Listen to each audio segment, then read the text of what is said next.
Welcome to Distilled Bourbon Podcast, where we drink bourbon and talk about it. I'm Brent. I'm here with my co-hosts, Brian and Chuck. And today, for the first time, we're announcing a brand new knucklehead on the team. Aaron Nelson, I don't know what you did to deserve this, but welcome, my friend. Great to have you. I don't know if this is punishment or if this is or a good redemption. Thing. Yeah. We'll see. Well, we decided we needed somebody that knew what they were talking about, and you do. So welcome aboard, my friend. Well, we definitely know Brian doesn't. So. Somebody's got cover for my weaknesses. There you go. Well, fellas, you know, it's that time of year between Thanksgiving, before Christmas. You know what that means. Credit card season. Yeah, it does mean that too. But it's bourbon hunting season. Bourbon hunting season, when we're all out there looking for that one or two bottles that we just really want. Could be unicorns, could be just a hard-to-get product. So we thought we'd talk about that today and see what's on everybody's mind. For the record, I thought hunting season was bourbon hunting season was January through December. Yeah, exactly. That's right. Thank you, Chuck. Wabbit season. So in honor of that, I brought out an eaglerare. So we'll have a little sip of that today. It's a little more available than what I have seen in the past. I get it at a beverage bar quite often. But you guys brought some things. What'd you bring us today? So I brought a Blanton's Poland edition. So the difference between this and a traditional Blanton's is obviously it's just sold in Poland. It comes in at 98 proof as opposed to 94 proof. And the only way you're going to find this is if you know somebody in Poland or if you want to spend an outrageous amount of money here in the United States. Luckily, I had a connection in Louisville who traveled from Poland and was able to score this bottle for me. So it's beyond allocated. It is beyond allocated, Wow. yes. So I know Brent is a Blanton's lover, so I'm curious to see what you think of this bottle. Yeah, I can't wait to try that. Yeah. So are you really a Blanton? Like you love Blanton? So I have been a Blanton's lover. I have not bought as much of it and consumed as much of it probably in the last year, just because I found so many great bourbons, and I don't have that you don't have to search for. We talked about it 100 times on the show. You know, it's like I can find bourbon that is as good tasting. Does it have the story behind it? Maybe not yet, but there are bourbons that I prefer better, but blends I will always have. I have like 3 bottles. So one thing you'll learn is Aaron hates Blanton's. Or Oh, is that right? Absolutely.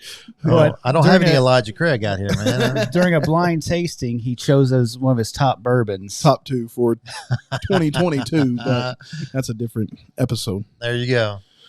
Chuck, did you bring anything today? I did. I brought I'm not sure if you'd exactly call this allocated, but it's not that easy to find. It's a Four Roses single barrel private selection. Oh, And the one I'm bringing came from the distillery. It's got master distiller Brent Elliott's name on it, and his little story behind it. Every now and then they find a barrel in the rick house. It's like, this is special. We're going to set this aside. A lot of these are available as store picks. Brian has had private selection store picks. The first one I got, it was just sensational, and it didn't last any time at all. This is a brand new one. It's an OESK, one of the 10 Four Roses recipes. yeah.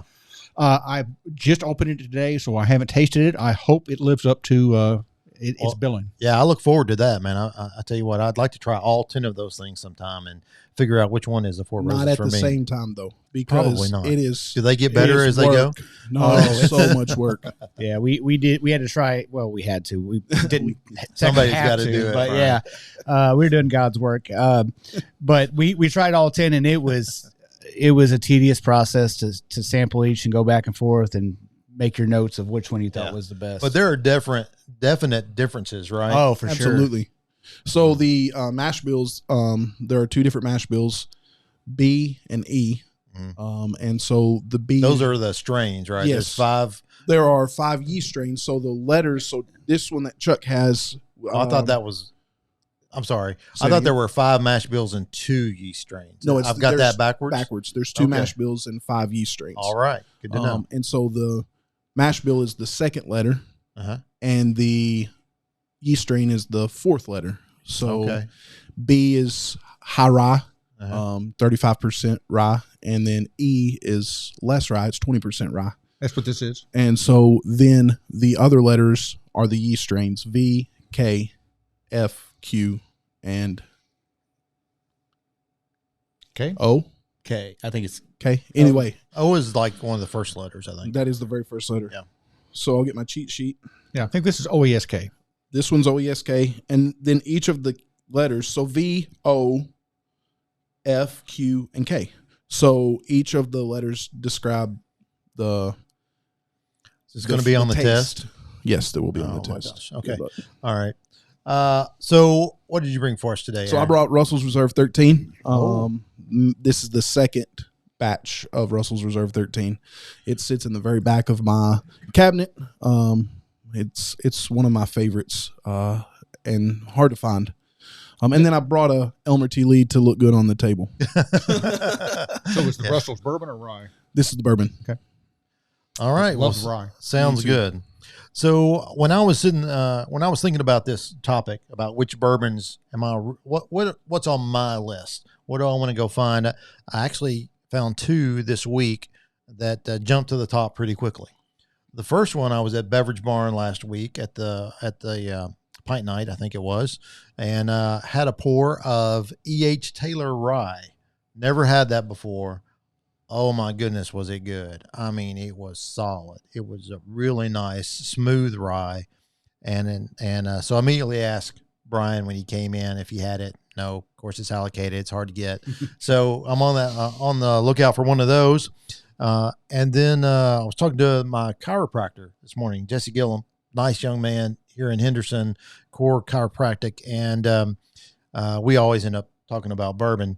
And he was telling me about St. Cloud, so I did a little research. I've never had St. Cloud before. Have you guys tried that before? Yes, I've had the opportunity to try a couple of their single barrels. So they're really kind of a blend between bourbon and art, and got a cool bottle too. yeah. So I think it's a little pricey. It is $165 to $250, depending on Okay. which one you want. Yeah.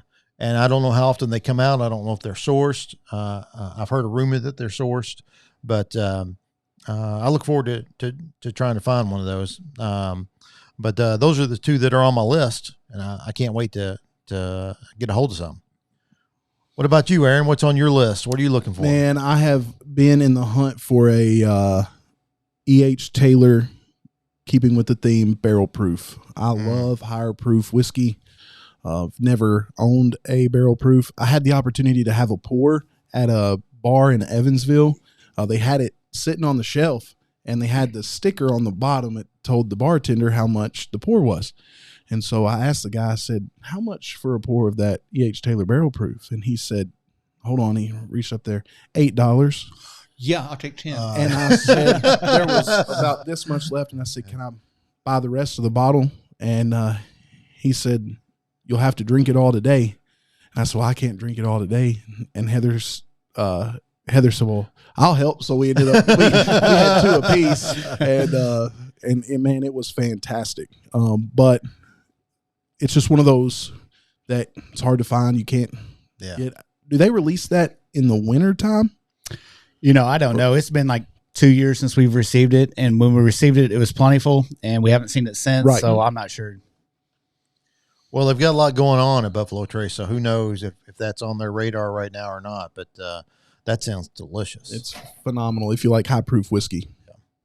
Chuck, what are you looking for these days? Well, I've never even seen it, but I would love to have some E.H. Taylor 4-grain. A few years ago, somebody, I don't know if it was, I don't even want to name magazine, but somebody ranked it as their bourbon of the year. I've tried a couple of other 4-grains. I found them to be kind of lacking. At least it wasn't my thing, but I do love Taylor a lot, and would love to at least try some. And if I had a chance to buy a bottle, I would do it. Haven't even seen it on a shelf, not even teased about. Yeah. Have you ever had their rye? I have not. Oh, well, you got to get a Beverage Barn and get some of that. But don't drink all of it because I want some more. I can't go till next week. $8 a pour. Something like that. Yeah. So, nice. Yeah, well, Brian, I can't imagine that there's a bourbon out there that you don't have access to that you actually want. So I'll ask you anyway. I hate to do this just because we always talk about, there's other products out there other than Buffalo Trace, and what do all of us do? we choose Buffalo Trace products. I was hoping that you guys would go with Jim Beam or something else, but I knew Brent wouldn't. He was going Buffalo Trace all day. I would buy a Booker's 4 whenever when it hits your hits? shelf, Oh. I'll definitely get a Booker's 4. We just 'Cause got the in 3 today, was so fantastic. I'll put one back for you. What time do y'all close? Okay. But for me, it's George T. Stagg. That's the one I look forward to every single year. It never fails. MSRP just went up. I think it's $109 now. But it's just an exceptional bottle for $109 to have a 120, 130 proof bottle that drinks like 100 proof.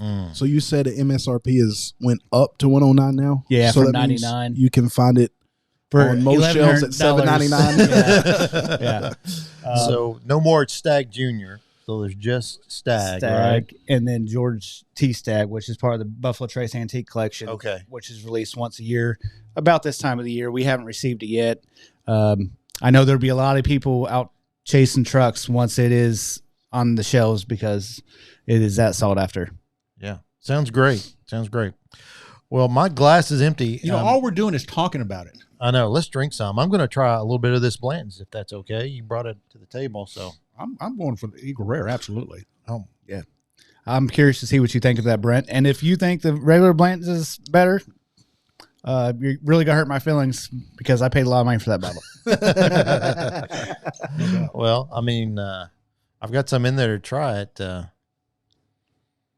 So I got a story about Blanton's. I bought a car recently, and not going to say where I bought it from, but the dealer brought me a bottle of Blanton's Black for purchasing the vehicle from them. Wow. And I was like, Joey Marsh, you can call him out. He brought me one too. Oh, okay. So but anyway, so let Heather try it. It's 80 proof, I think, if I'm not mistaken. It's somewhere, it's low proof, and she loves low proof bourbon. And there's about that much left, and I've had one pour of it. So every time I go to the liquor cabinet, I keep looking. I said, babe, you're going to have to not drink that whole bottle. Good job, Heather. Keep going. It's oh man. Well, all right, let's give it a shot here.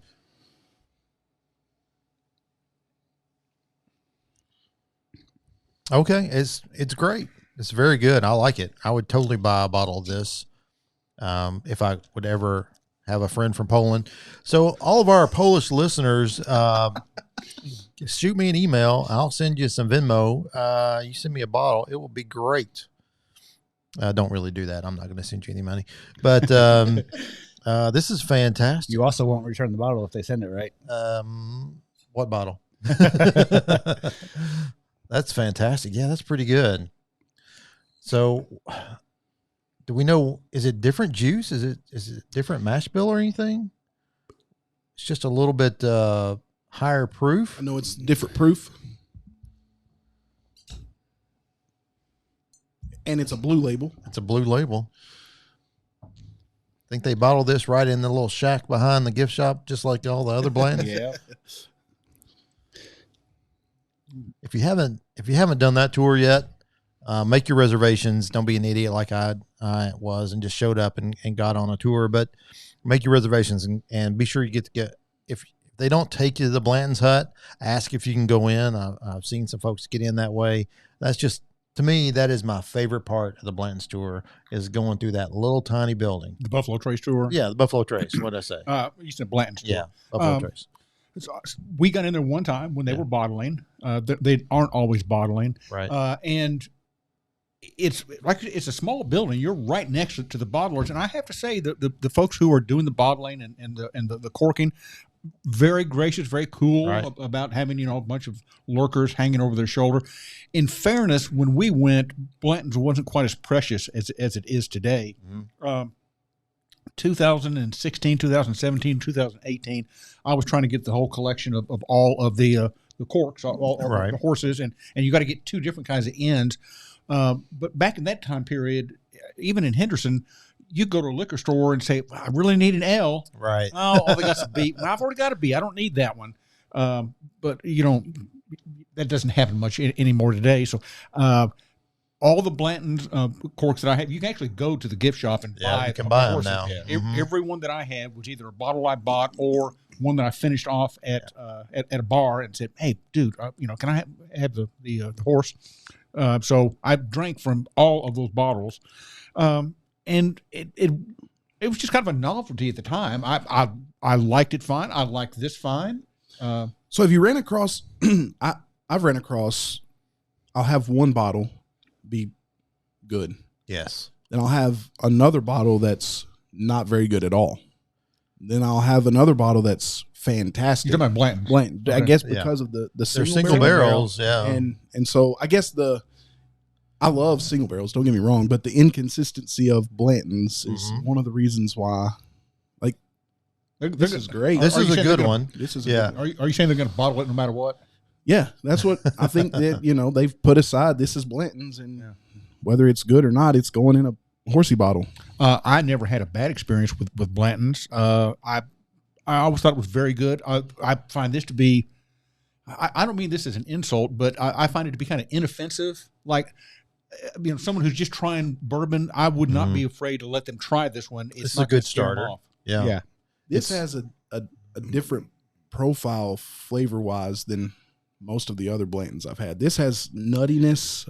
It has a caramel, almost caramel pecan. Like, there is a nut profile on the back end that reminds me of a Heaven Hill product, and why I like Heaven Hill so much. So, Brian, I think this is a Blanton's I actually could get behind.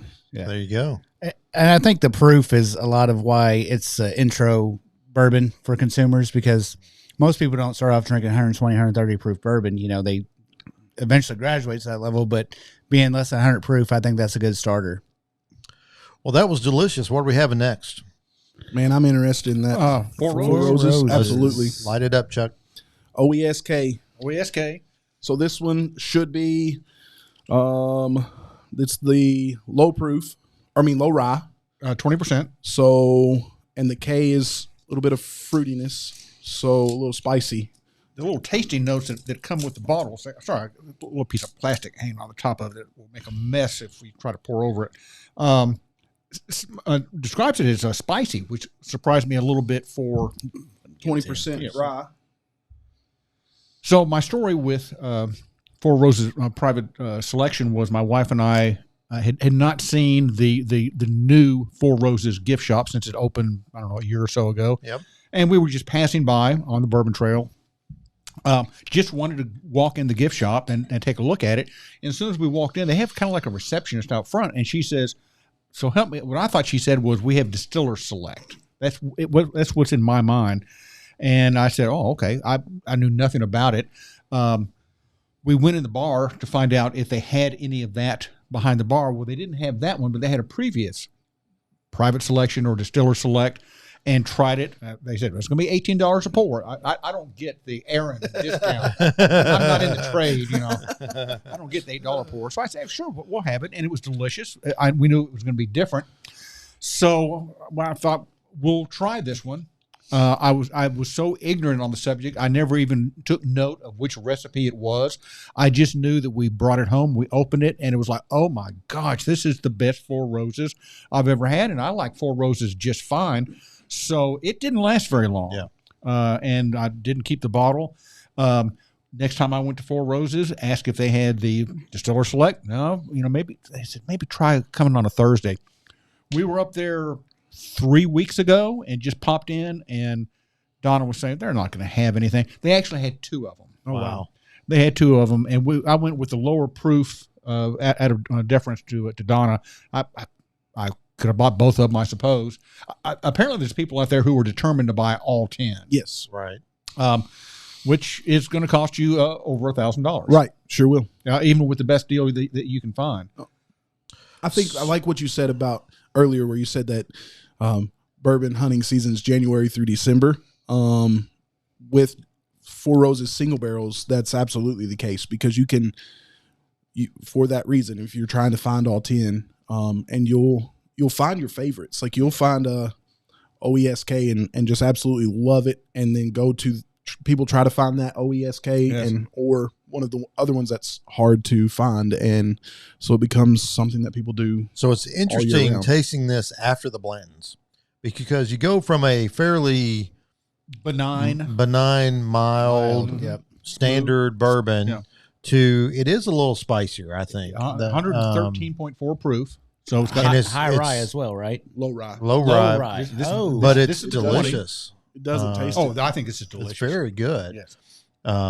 So thanks for bringing that, Chuck. I tell you, Four Roses just keeps growing on me. That the barrel pick that you guys had at the store was one of my favorite barrel picks that I've had in a long time, and it's almost gone. It was just we have enjoyed that so much, and this is fantastic. Yeah, this is extremely good. I like to believe that Brent Elliott actually has a hand in saying, yes, this is going to be a private selection. And I don't really think I care which recipe it's going to be. If he says this is a good barrel, I'll have It's a good some. barrel. I'll have some. Right. Yeah, I have to tell you, as I was leaving to come over here to the turret, I told my wife that I was going to take the Four Roses, and she pouted a little bit. And I said, leave her some. Oh, I Donna, said, thank you so they're much. not going to stick straws in there and drink the whole. Well, they might. But anyway, so Where were those straws? She was excited about it, and I can now take it home to her. And Now you can take it home. this is going to be. That's really good. I mean, that's a holiday sipper right there all day 100%. long. So what do you get off this? There is a nuance on the nose. I don't know the spice, but there is a spice on the nose that I'm picking up. Speaking of holidays, like a winter spice. And it doesn't seem like the low rye. And I had to double check. It's the low rye. It tastes but like a high rye It to tastes me. like Yeah. a high rye. My So, thought was, if this is the low rye, what does a high rye taste like? Is it going to burn my face off? Or So I what? guess the OBSK would be nothing but spice, There you go. OBSK. because it would be higher rye, 35% rye, and the spice from the yeast strain. So the yeast strain is what gives this all its spice. I wouldn't regard 20% as an especially low rye. No. It's pretty typical. Yeah, traditionally bourbon. speaking, Four Roses single barrel, when it came out, it was, I believe it's 19% rye. And back in the day, 10, 15 years ago, that was considered high, very high rye. Wow.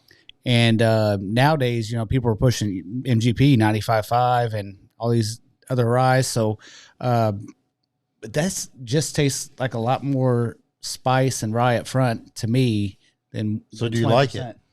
I do like it. Yeah, I you're a really high enjoy rye it. kind of Yeah, guy. So Yeah, you like this, don't you? I do. Yeah. My sister brought one at Thanksgiving. It was 51 corn, 39 rye, 10 barley, and it was way sweeter than you would have expected. It's amazing how rye can be sweet. Yeah.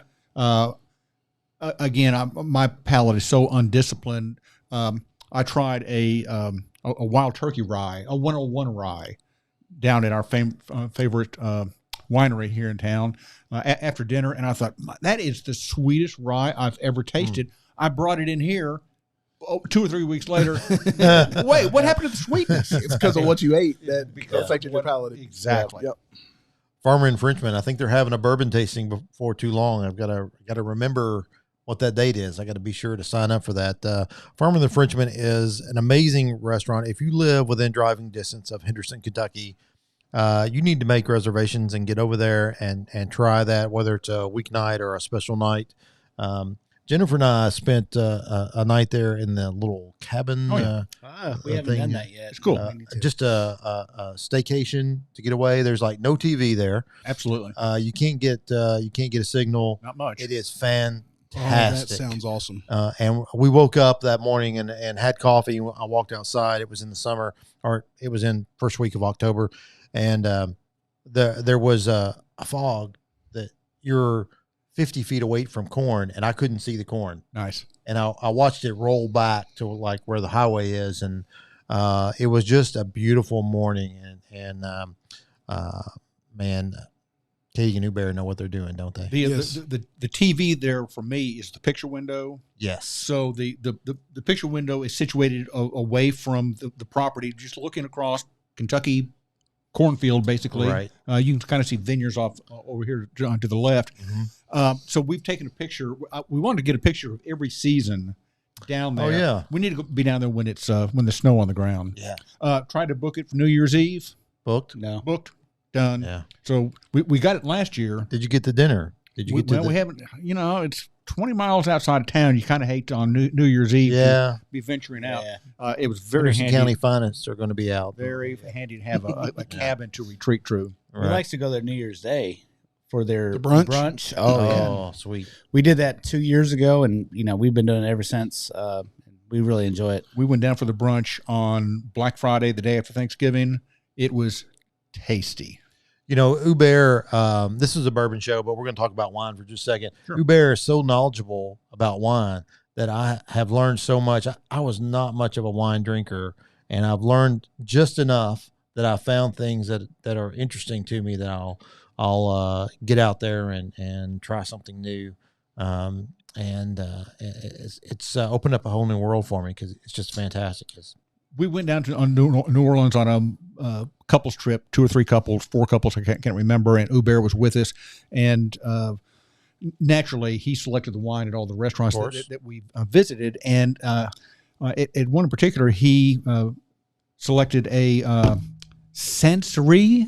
I think is how you pronounce it. I'd never heard of it before. I may not be pronouncing it correctly. It was so good. Is that a white? It was a white, which I don't usually enjoy that much. Although he's turning my head. Is it dry? It was a dry. Mm-hmm. It's a dry white, so it has to be. And Hubert leaned over and he said, "We have it much more reasonably priced at F&F." Yeah, I got on I knew we were going to be there New Year's Eve, so I on my calendar I put order Sancerre, if I'm pronouncing it right. It was delicious. Whites are okay. We've been doing a lot of Pinot Grigio of late, and dry rosé chilled in the summertime. Yeah, summertime. That's the only time I can do the white wine. It's got to be. I'm going to give you a bottle of Albarino, which is a Spanish wine that's like, as Hubert described it, as a Spanish Sauvignon Blanc. And it is a little citrusy, very dry. It is fantastic. We buy it by the case now. It's so good. See, I do enjoy wine. I know that may not, or that may come to us as a surprise to some people, but not at all. My wife and I hit wineries all over this part of the country, and I'm a big red fan, but I love a Traminette, and it's especially in the summertime. It's one of my favorite wines. So, have you had a Maya Camus red? Yes. Oh, that's some good stuff right there, man. You said Camus? Maya Camus? Yep. I haven't had that one. Well, for all you bourbon drinkers out there, congratulations! You survived through the wine section of today's episode, and we'll get back to bourbon. A little sidetrack there. It's just really interesting to me. I never have liked wine. I have an appreciation for it, and I'm learning as much as I can about it. It's just fantastic. Idea for a upcoming episode. There you go. Wine podcast. There you go. Brian said I'll be on vacation that day. We'll bring Justine in for that one. There we go. So I just saw that Woodford Reserve has released a bourbon only available online that is triple finished. Okay. Triple? It is triple finished. In 3 different barrels. Yeah, it is. Is that only available, or is that their Masters collection this year? I think it's available only online. Because they had the one they released for their Masters collection was the Sonoma, and it was triple cask finished. Okay. So I may be wrong. What are the 3 finishes? I don't have obviously oak. That could be very overwhelming. Yeah. Depending on what the 3 are. Yeah. Is it deep or is it confusing? We'll have to buy it. I'd have to crack one and try it. And it was more expensive than their normal Masters collection releases. So I poured a Russell's 13. I'll pass it around. It's one of my favorite allocated bottles. So you're going to dispel a myth for me. Okay. I heard from someone that I trust that all the Russell's brand is all marketing. It's kind of the same juice, just relabeled different ways. I would highly disagree. Okay. And the only reason why I say that is I have the privilege of knowing a gentleman who used to be the quality control manager at Wild Turkey. And he's now the head brewer at Stone Brewing Company in Richmond, Virginia. Okay. So, but he would tell you, in fact, that, I mean, he's heard that myth, and I asked that question. Yeah. Smoking cigars and sitting around a fire one night. Actually, we should bring him on That would be this great. yeah. He would love it. Yeah. So I asked him, I said, Matt, I said, rumor has it, exactly what you just said. He said, oh, no, because he handpicked the Russell's single barrels for like a single barrel store pick. Only certain stores get to actually go pick their barrel. Okay. He will handpick a Russell's single barrel for a given store and send it to them. And he said for sure that's 13-year juice. Okay. So, well, it has definitely a different nose than anything else we've tried today. yes. You could tell the age all over it. And it's higher proof. And it's sweet. And it's caramel. And it's dessert. That is definitely different than anything else we've had. I think I like it, but it is so different from anything else. It's dry. Mm-hmm. It's got a dryness. That's a good idea, Brian. Let me do a little clear my palate. little wash here. And it's older probably than anything else we've had today. For sure. No doubt. Let's talk about that. How old is the Eagle Rare? Does anybody know? 10 years. 10. And then the Blanton's is That I don't know. it's kind of a mid thing, right? It's kind of like a Yeah, I'm that not one real seems sure. to be older though. I don't know anything. It does. About it. I'm I not hate sure to- about the overseas Blantons. So I don't want to speculate on that. And then Four Roses, between 6 to 8. I thought it was 9 to 11. That's right. You're right. 9 to 11. I was thinking about something else I read, but yeah, 9 to 11. And then this one is 13. so this is bourbon. Bourbon. It is. This high does rye, not taste like For bourbon to me. I was about to say it tastes like rye. Yeah. Which is why I love it. Yeah, there you go. So for me, this is hands down the winner. Really. As far as the ones we tasted, it's really good. I will say that the Russell's 10-year for probably a fourth of the price for $60-$70. Okay. You can buy, and it's not as good, but it's comparable. Is that pretty popular then at the store? It is. Can The you keep 10-year? it on the shelf? No, we can't keep the 10-year on the shelf. 13-year obviously is allocated, and we raffle that. But the 10-year, if you can find it on a shelf, you need to buy it for $60 or $70. So it's the standard 8-year Russell's Reserve? Russell, yes. Okay. So And the rye is 6-year. Russell's Yeah. if you've not had, you're not a big rye fan though, are you, Brent? no, I mean, I like rye, The but I've got to be in the mood for rye. the Russell's 6-year, it's a green label. Man, it is fantastic. It is fantastic. Really, I've never had that one. Oh, I it's think I've told the delicious. story before about us doing a tour at Wild Turkey, and only after the fact finding out that our tour guide was Jimmy Russell's granddaughter. Oh wow. And I wow, that's amazing. And she said, yeah, sometimes he's around and he'll autograph bottles. You want me to call him and find out if he's here? I said, well, sure. I said, Granddaddy? I said, where are you? Gift shop? Okay, I'm going to send some people down. So we go. He wasn't there when we walked in, but an hour later he's sitting there on kind of a high stool, and obviously I'm going to get some Russells to take over there, and I got some Russell's rye. I said, Mr. Russell, would you mind autograph that? He pulls out the gold Sharpie. He was ready. Beautiful signature. Very gracious man. Probably should have left it unopened. I think I still have the bottle, but I'm not ashamed of the fact that we opened it and enjoyed it a lot. It is delicious. It is fine. So I think we're going to have to do another rye episode. We've done some before, Let's. Oh, but we'll please. bring our favorite ryes. Okay. I'm bringing Peerless. E.H. Okay. Taylor. And Casey Jones, because it's fantastic for the price. I don't know that there's a better rye for the price. And than I Casey got Jones. one the other day that is just, you can't find it around here. Yeah. It is a Michigan rye, 100% Michigan rye. Oh, Okay. yes. And it is delicious. 115 proof. It's from Two James Distillery out of Michigan. Yeah, Evansville Bourbon Society yep. picked that. Yep. It was Very really good. cool. Yeah. All right. So Well, we'll it- do that for sure. Other allocated bottles or highly sought after bottles that we didn't mention here today. I know that Jesse talked a little bit earlier about Michter's 10-year. It's a good one.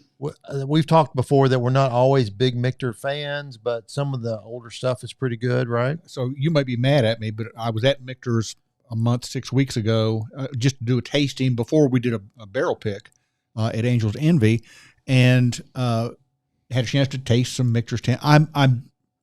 I respect Michter's. I respect the tradition and Pennsylvania rye, and it's a beautiful building on Bourbon Row in Louisville, and but it's just not my. It's not in your flavor profile. It is not in my flavor profile, and we had the bartender come over 2 or 3 times saying, "There's Michter's 10 downstairs," and people were like bees to the to the flower. People were running downstairs, or going down the elevator actually, and coming back with these bags of it. And I don't know if it's $130, $150, something like that. And my buddy, who has a huge collection, I could tell he really wanted to go, but I had tasted it and I said, "Man, I just don't care for it."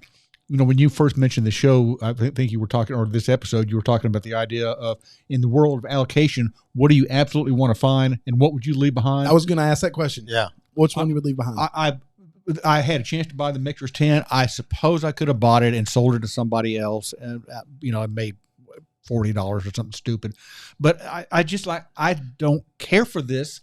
I'm going to leave it on the shelf for somebody who either wants to make some money on it or will hopefully enjoys it. Hopefully enjoy it. That would be the idea. So no, people who tell me I don't like bourbon, I say, what I call that? More for the rest of us. Right. There you go. So me not caring for Michter's or Michter's 10, it's like I'm leaving it behind so someone else can appreciate it. So I'm going to leave Bill Miller and all the guys at the pour night, the pint nights, all the Wellers. I'm not going to spend money on Wellers anymore. Would I try the white label? Or no, not a single one. I'm just not interested in Wellers anymore. I can find no 12-year-old. Nope. I have a bottle of 12-year-old in there that I probably will not drink.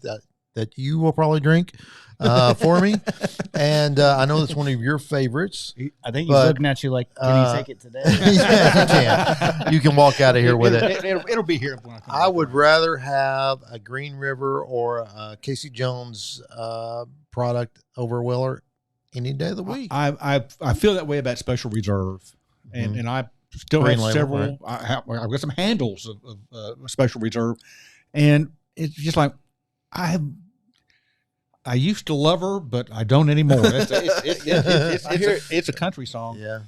Weller 12, the last I knew, I loved it. CYSB. Yeah. I just never cared for it. I heard that, I'm off that train. This year is better than it has been, but I bought one bottle of it. I'll never buy another bottle of it. I don't. I'm not a big fan. I don't care for it. So, so we went from Buffalo Trace. All of us being loving, now we hate. Yeah, we all hate. Yeah. You can have all the Weller. We'll trade Weller for E.H. Taylor any day of the week. All day. Yep. So anything else, Brian? What's on your naughty list that you're not going to be? And what would you leave behind? Pappy Van Winkle. There you go. Yeah, sure. You beat me to it. You mean Weller? Yeah, Weller basically. Yeah, and the reason is if you can get an MSRP, it's an okay. It's actually a really good bourbon if you're into bourbon, but for the price and what you're going to pay for it, you can get 10 different bourbons on the shelf every day for the same price you're going to pay for that one bottle. And it's a novelty thing. You want to impress your friends during the holidays or your family. But you've had too much bourbon to drink at a charity auction. Yeah. Brent knows all these stories. Yeah. Okay, $3,000 for a bottle. You wouldn't buy that just because it's so ridiculously overpriced. What allocated bourbon would you not buy just because you don't like it? Because I don't like it? Yeah. Like me and Michter's 10.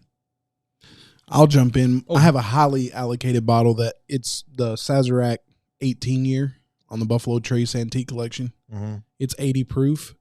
If it was 100 proof or even higher, it would be fantastic. But they water it down to 80 proof. Your wife probably loves it. It's 18 years. She hasn't had it. I'm not ever getting it for her because that would be one that I have Heather, to buy. I'm getting you a bottle. But this is the Sazerac Rye? The 18 year Sazerac Rye in the BTAC collection. I just cannot. Nope. I can have it. I have tried a bit of Sazerac rye. It is a rye I just don't care for. There are ryes I love. Sazerac is one I don't care for. I don't care for the Sazerac cocktail either, with the exception that in New Orleans at Sazerac House, they have a pre-mixed Sazerac, and it's kind of like, oh, well, if they serve me this, that's pretty yummy. Is it the licorice that you don't care for? I do not like that. Is it anise? Is that the right word? Yes. Yeah. No, I don't like. Well, I've had a Manhattan with Absinthe, not anise. Absinthe. Right. I've had a in a Sazerac. Yes. Yes. But Sazerac rye, I also it is a Sazerac company product. So I guess we got Weller Special Reserve and White Label and Sazerac rye. I wanted to like it. Yeah. Ryan, did you ever think of one? So I did. And I was perplexed by that question just because, a lot of these single releases are single barrels or, they change every year. And the one for me, I hate to say this, is Old Forester Birthday Bourbon. Like from one year and this year's, I saw what you said about this year's. Yeah. I had last year's. I had 2022. Last year's, okay. From 1 year, it's just like the CYPB for some people. Some people absolutely love them. And the Old Forester Birthday Bourbon for me is that way. There's some years I absolutely love them. There's some years I hate them. So I would recommend is trying it before you buy it. If you can go to a bar or restaurant, of course, these allocated bottles, you don't have the opportunity to do that. So give me a week and I'll come. Yeah, give me a week. Yeah. That's not going to happen. So you probably should just buy it. But there's Old Forester Birthday Bourbon that's that way for me. CYPB has never satisfied me, even at $60. So, what about the old Fitzgerald decanters? They're all bottled in bond.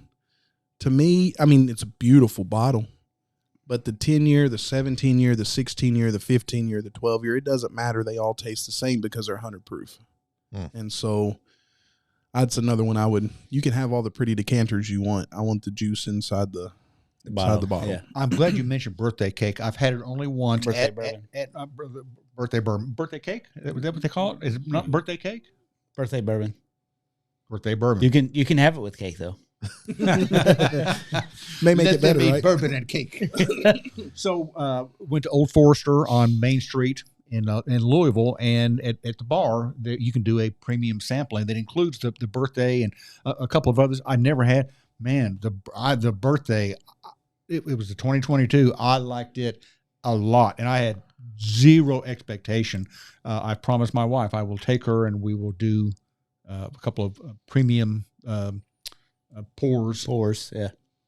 Those Old Forester single barrels are another hunted after bottle that you can't get your hands on very often. Blue label for bourbon, green label for rye. Yeah. They're both really, really good, high ABV. What you need is a Kevin in your life. Yeah. Kevin, my brother from another mother, who finds me these things at Costco. That's what I need a Kevin. Low retail. He found one, and it's fantastic. It's really good. I would buy one anytime I had a chance to do it. You haven't shared it yet? Do what now? You haven't shared it yet? You had some. Okay. Yeah. It was so good you didn't remember it. So Old Forester, good news, bad news. I was with a buddy in Louisville a few years ago, and I think I was talking about going to Total Wine or something like that. And he said, "Oh, come to my neighborhood place." So he likes Old Forester 86, great value, but he pointed to the Old Forester 100, and he says, "That's really good, but it costs more." So he wouldn't get it. So I said, "Well, let me." Now at this time, I was making cocktails at home with a very old Barton. Yeah, and very happy to buy a handle for $22 or something like that. Big mistake. Me trying Old Forester 100. You will never make another cocktail. I sent a Dear John letter to very old Barton. It makes a great cocktail. All right, so it's hunting season for bourbons. We've discussed a few here. I can't wait to try some of the things that we've purchased. Aaron, welcome to the show. Glad you're here, buddy. And fellas, it's always fantastic to see you. I don't know if we'll have another episode before the end of the year. I hope we do. Hope so. But if not, please drink responsibly.